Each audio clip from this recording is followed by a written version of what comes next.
Hello everyone, happy Navratri. आप सबको मेरी तरफ से नवरात्रि की बहुत बहुत शुभकामनाएं। एक और चीज़ मैं आपके साथ में शेयर करना चाहूँगा। दुनिया के अधिकतर जानवर और इंसान भी खाना बदोश थे। कई हजारों सालों पहले हम खाना बदोश थे कि हफ्ते में कभी एक बार, दो बार, तीन बार खाना मिला तो मिला, नहीं तो कई कई दिनों तक, चार चार पाँच पाँच दिनों तक खाना ही नहीं मिलता था।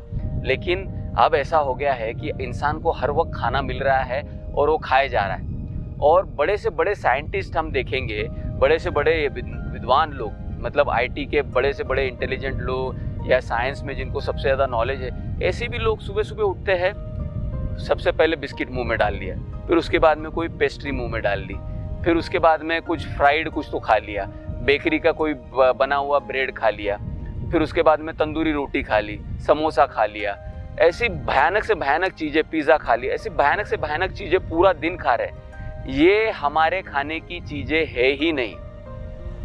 ब्रेड हो गया, पिज़्ज़ा हो गया, तंदूरी रोटी हो गई, या बेकरी का कोई भी चीज़, बिस्किट है या तली हुई कोई भी चीज़, ऐसी कोई भी चीज़ जिसको 100 डिग्री से ऊपर बनाया जाता है, वो चीज़ इंसान के खाने लायक है ही नहीं। जानवर तक अवॉइड करते हैं। अगर जानवर को अगर खाना नहीं मिले तो मजबूरी में खा लेगा वो, लेकिन अगर जानवर के सामने ऑप्शन है कि आपको ये खाना है या ये खाना है, तो जानवर कभी भी, कोई भी जानवर, कुत्ता हो या बिल्ली हो, कोई भी हो, वो हमारे बनाई हुई बिस्किट या बनाए हुए ब्रेड नहीं खाते हैं। वो चपाती खा लेंगे, एक बार रोटी खा लेंगे, लेकिन वो ब्रेड या बिस्किट खाना पसंद नहीं करते। तो ये हमारे इंसानों के लिए है ही नहीं। बेकरी में बना हुआ एक भी प्रोडक्ट इंसानों के खाने लायक है ही नहीं। और तली हुई कोई भी चीज़ जिसमें, जो कि रिफाइंड ऑयल में अगर बनी हुई है, तो वो तो बहुत बड़ा डिजास्टर है। रिफाइंड ऑयल में बनी हुई कोई भी चीज़ आपने नहीं खानी चाहिए। अगर आपको कोई भी तली हुई चीज़ अगर खानी है तो वो नॉन रिफाइंड ऑयल में बनी चाहिए। नॉन रिफाइंड ऑयल होता है जो 45 से 50 डिग्री के टेम्परेचर में उसको बनाया जाता है और वो उसको बिल्कुल भी रिफाइन नहीं किया जाता है, लेकिन वो महंगा आता है, 3 गुना ज़्यादा महंगा होता है। रिफाइंड ऑयल के कंपैरिजन में नॉन रिफाइंड ऑयल जो होता है, कोल्ड प्रेस्ड ऑयल जो होता है, वो 3 गुना ज़्यादा महंगा होता है। शक्कर है, आजकल डायबिटीज़ का जो रीज़न है वो सिर्फ शक्कर ही नहीं है, रिफाइंड शक्कर एक रीज़न है उसके पीछे, और मैदा जो हम खा रहे हैं और हाईली प्रोसेस्ड बेकरी आइटम्स जो खा रहे हैं, वो डायबिटीज़ का मुख्य कारण है। अगर हम रिफाइंड शुगर खाना बंद कर दे, रिफाइंड शुगर की जगह पे आप खाते हो खांड सारी शुगर खाते हो, या फिर आप गुड़ खाते हो, या फिर खड़ी शक्कर जो बड़े बड़े क्यूब्स जो आते हैं वो अगर आप खाते हो, तो उससे आपको बहुत ज़्यादा फायदा पहुंचेगा और आपका जो डायबिटीज़ के जो प्रॉब्लम्स है ये सारे कम हो जाएंगे। इसके अलावा खाने में स्प्राउट्स एक बहुत अच्छा मिनरल्स का और प्रोटीन का बहुत बड़ा सोर्स है। अगर जैसे मूंग है या तूर जो नॉन पॉलिश्ड और होल तूर होती है, सोयाबीन होता है, चना होता है, ऐसे कई सारे स्प्राउट्स आप घर में तैयार कर सकते हो। और इनको आप पकाओ, और ज़्यादा मत पकाओ उसको, बहुत ज़्यादा आपको कुकर में नहीं पकाना। कुकर एक ऐसी चीज़ है कि आपको निकाल के फेंक देना है। घर में कुकर को रखना ही नहीं है बिल्कुल भी, क्योंकि कुकर क्या करता है, 150 से 160 डिग्री के टेम्परेचर में कोई भी चीज़ को पकाता नहीं है, उसको जला देता है।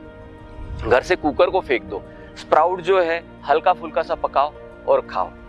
वेजिटेबल्स जो है इनको भी आप हल्का फुल्का सा पकाओ और खाओ, कुकर में मत पकाओ। वेजिटेबल्स का आप जूस भी ले सकते हो।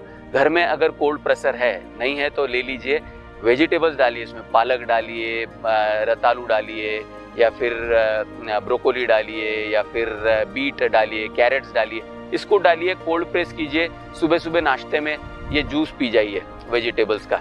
वेजिटेबल्स का जूस पीने से आपको 5-6 घंटे तक भूख नहीं लगती है, और फिर बाद में शाम को 4 बजे आप खाना खा लीजिए, तो आपका काम हो गया, सुबह का नाश्ता भी हो गया और आपका लंच की ज़रूरत नहीं पड़ी और आपका शाम का खाना भी हो गया। पोटैटो जो है आपके घर में, आलू जो है, आलू को आपको रिप्लेस करना है रतालू से। मैंने ऐसे कई सारे दोस्त हैं कि जिनको पैंक्रियाटिक प्रॉब्लम्स हुए, कई लोगों को पैंक्रियाटिक कैंसर हुआ, उन्होंने रतालू खाना शुरू किया, स्वीट पोटैटो उन्होंने खाना शुरू किया, उनका पैंक्रियाटिक कैंसर हील हो गया। तो रतालू अगर आप खाना शुरू करोगे घर में, तो पहले तो नियम बना दो कि आलू लाना ही नहीं है, आलू को रिप्लेस कर देना है रतालू से। और रतालू को स्वीट पोटैटो कहते हैं। अनफॉर्चुनेटली उसका नाम स्वीट पड़ गया, लेकिन उसमें स्वीट कुछ भी नहीं है। अगर आप रतालू खाना शुरू करते हो, स्वीट पोटैटो अगर खाना शुरू करते हो, तो बॉडी के अंदर के कई सारे प्रॉब्लम्स तो ऐसे ही हील हो जाते हैं। रतालू एक ऐसा एक कंदमूल है, उसमें एक खास प्रोटीन है जो ऑटो हीलिंग प्रोटीन कहा जाता है। तो आप अगर एक स्वीट पोटैटो को एक कट लगा दीजिए, रतालू के एक कट लगा दीजिए और फिर 4 घंटा उसे खुला छोड़ दीजिए, 4 घंटे बाद में वो अपने आप हील हो जाता है। तो ये उसका जो खास प्रोटीन है वो स्वीट पोटैटो को अपने आप हील कर देता है। जब ये प्रोटीन हमारे शरीर में जाता है तो हमारे शरीर के अंदर भी जितने भी डैमेजेस हुए रहते हैं ये ऑटोमेटिकली हील हो जाते हैं। तो ध्यान रखिए, घर में से आलू निकाल के रतालू लाना है, शक्कर जो है, सफ़ेद शक्कर जो है उसको निकाल के खांडसारी शक्कर लाना है, खड़ी शक्कर लाना है या गुड़ लाना है। आपको घर में से अजीनोमोटो या फिर कॉर्नफ्लावर को पूरी तरीके से निकाल देना है। ये बहुत बड़ा डिजास्टर है, अजीनोमोटो और कॉर्नफ्लावर। अगर आप चाइनीज चीजें कोई भी खाते हो होटल में जाके, ये शरीर में एक बार अंदर चली जाती है ना तो 22 से 25 दिन तक ये बाहर नहीं निकलती आपके शरीर से। तो आपको अजीनोमोटो, कॉर्नफ्लावर वाली कोई भी चीज नहीं खाना है। आप कहीं पे भी रेस्टोरेंट्स में जा रहे हो या घर में भी आपने अगर कॉर्नफ्लावर रखा होगा, फेंक दीजिए। बहुत बड़ा धोखा है, बहुत बड़ा डिजास्टर है। आप कईयों की जिंदगी बर्बाद हो चुकी है कॉर्नफ्लावर खा खा के। कॉर्नफ्लावर बिल्कुल नहीं खाना है, रिफाइंड ऑयल बिल्कुल भी नहीं खाना है आपको, और बेकरी की कोई भी चीज नहीं खाना है, और डीप फ्राई की हुई कोई भी चीज आपको नहीं खाना है। ये सारी चीजें आप अपने जीवन में अगर बदल करेंगे तो आपकी लाइफ बहुत ज्यादा पॉजिटिव हो जाएगी यहाँ से आगे। तो ध्यान रखें कि सुबह का नाश्ता सिर्फ फ्रूट्स होगा, और उसके बाद में आप अगर कुछ और खाना चाहते हो, पीना चाहते हो तो कोल्ड प्रेस्ड वेजिटेबल्स का जूस पीजिए। लंच में आप सिर्फ स्प्राउट्स या मिलेट्स लीजिए, और फिर शाम को जो आप 4 बजे एक बार फिर से खाना खाओगे उसमें फिर से स्प्राउट्स और मिलेट्स खाना है। तो ये हो गया आपका कंप्लीट डे रूटीन, हो गया आपका। हर दिन बस इसी चीज़ को खाते रहिए।